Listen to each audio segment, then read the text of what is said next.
We all love our candidates, most of them, but when is it time to let them go? Check out this video now and find out. Hey, welcome to the Millionaire Recruiter. I'm Brianna Rooney, your Millionaire Recruiter. If you haven't yet seen this channel before, it's all about making you the next Millionaire Recruiter. So let's get to it. First of all, I just want to say, of course, I appreciate when you like and subscribe, all those good things. I love all your comments, but I really, really love when you guys shoot me an email or, connect on LinkedIn and tell me your stories on how the videos have actually helped and how much money you've made and clients and starting your own business. I do get a lot, so it might take me like a week or so to respond sometimes, but I try to be all on top of it. So don't stop. I love it. And I hope everyone's doing well right now.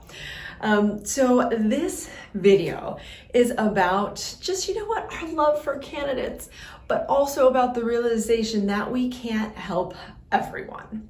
So whether or not you have been a recruiter for a long time, maybe just getting started, or maybe just thinking about getting started, there's a few things that you definitely need to know so you are not wasting your time, because yes, the time is money thing.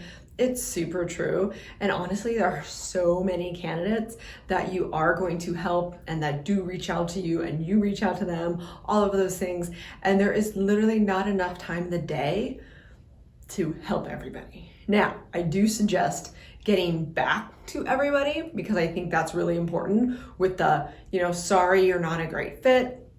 If you can help with a couple more sentences than that, you can tell them why. You definitely wish them well. You want to keep in touch. You ask for referrals. You ask for all those things. You definitely want to give touchbacks to everyone if possible. I think it's possible. I know I've maintained that, and I think that's also how I've maintained my relationships and reputation and referrals, is because I do give touchbacks to everybody. I don't care how horrible the resume looks or if I'm like, I'm not even in that field. You will soon realize that everyone thinks that you can help them. I think they want to think that. I think they're just being super optimistic, and that's fine. Or they think you're a miracle worker. I don't know. But even my family sometimes, who I've done this for a while now, like, oh my God, almost 14 years, they will refer me an account manager or something, or a CPA. I'm like, you guys, I do tech. So that's definitely going to happen. And like I said, candidates will reach out to you that are just not applicable to what you currently have or ever have, for that matter. So do the touchbacks, ask for the referrals, keep in touch. You never know who all of a sudden is, one, going to turn into a superstar, or two, refer you clients, people, who knows? So referrals are key. Now, with this particular video, I definitely wanted to touch on when it's time to let go, because that's super important. So like I said, you are going to have candidates that want you to help, and that's awesome. And you're gonna have candidates you just fall in love with, that you're just like, oh my gosh, I love this person because maybe we do the same thing, maybe they have the same background as me, maybe they went to the same school, or they're a referral from someone that you really love too. So you feel obligated, I think, to people. You feel, again, like that connection obligates you a little bit, or maybe you're just rooting for them really hardcore. Maybe they had something happen in their life, they're back, they're the underdog, and you're rooting for them, you're watching this story, and you want them to get a job. And then sometimes, which is crazy, but I will say it, sometimes it's not always about the money. It's just not. You do have a heart, hopefully, and so you do want them to find that job. Or maybe even it's like the client that falls in love with your candidate, and then you just find that connection, and at the last minute the candidate declines them, or the candidate fails, or who knows. There's lots of things that can happen. But the truth of the matter is, you cannot help everyone. As a recruiter, you have to understand that. You can give it your all, but even then you have to ask yourself, is this still worth my time? What is my all? I definitely help people with their resumes over and beyond. I think you need to start timing yourself on stuff like that. If you see something on paper, or they tell you about their background, they give good examples and stuff like that, fighting for their chance, then maybe you can help tweak their resume to get that interview. Or maybe, you know, I just had a candidate a couple weeks ago who was just in love with one of my clients.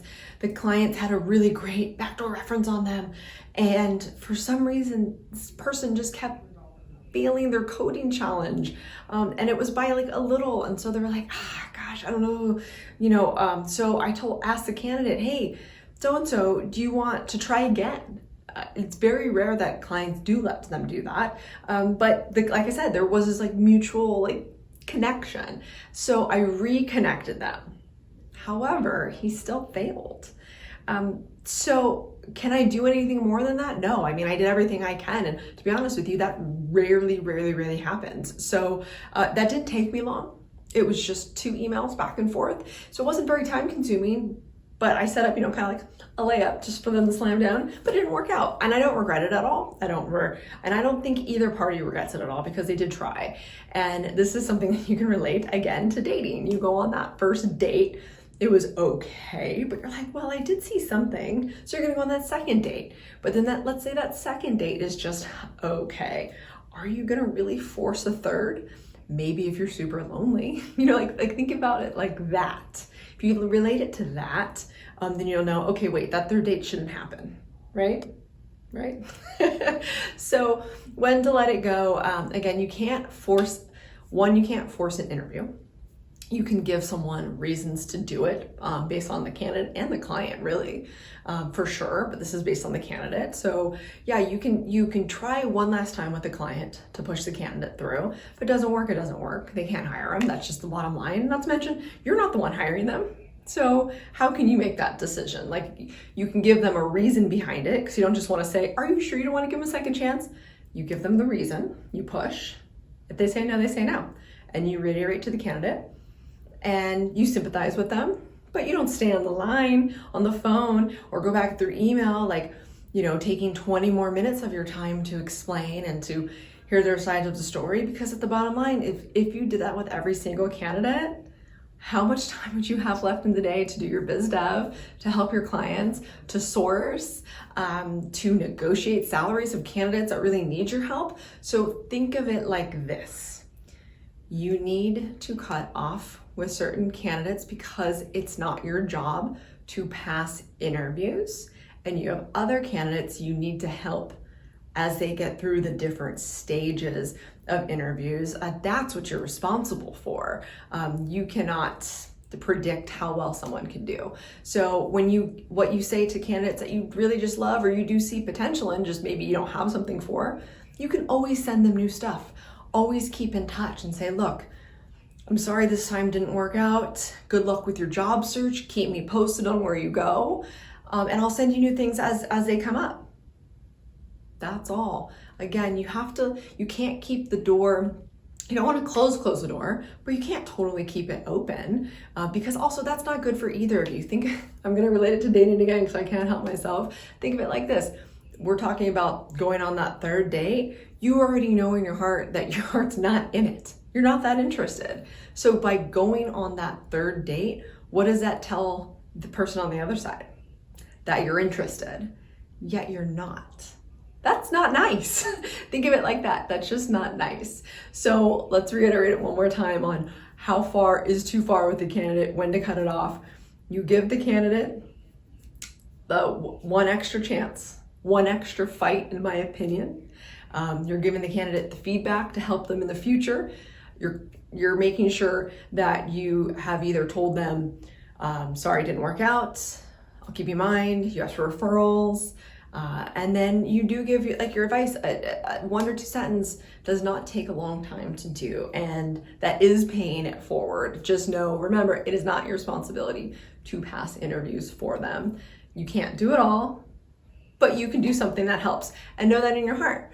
So I hope that you guys all related to this, because I have a list. Even though I've done this for a long time, I could definitely say I easily have a good 10 people that if they ever email me and they're looking for a job, I'm gonna like stop everything and be like, I gotta talk to this person, for sure. And I think that will always exist. And I have people that I've known for like 8 years, and every single time they come back to me, I have never been able to find them a job ever, whether it's bad timing, they can't pass interviews for whatever reason, they get super nervous. But you know, when they come around again, you're gonna give them a chance, and that's okay. And it's okay to give people chances. You want to give people chances. You want to set them up for success. But again, it's not my responsibility or even in my control to get them the job. So just know that.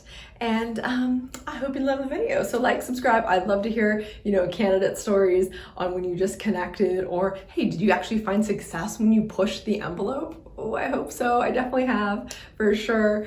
All right, well, that sounds good. I will see you next week, Thursday at noon, every Thursday at noon. And you know what, don't forget to check out millionairerecruiter.com. And thanks so much for sending me your success stories on people who have taken my course and who have had success for it, and people that are opening their new businesses and just going for it. It's awesome. So, all right, don't forget that money is just the vessel to get you to do all the amazing things you want to go do. Go do it. See you soon.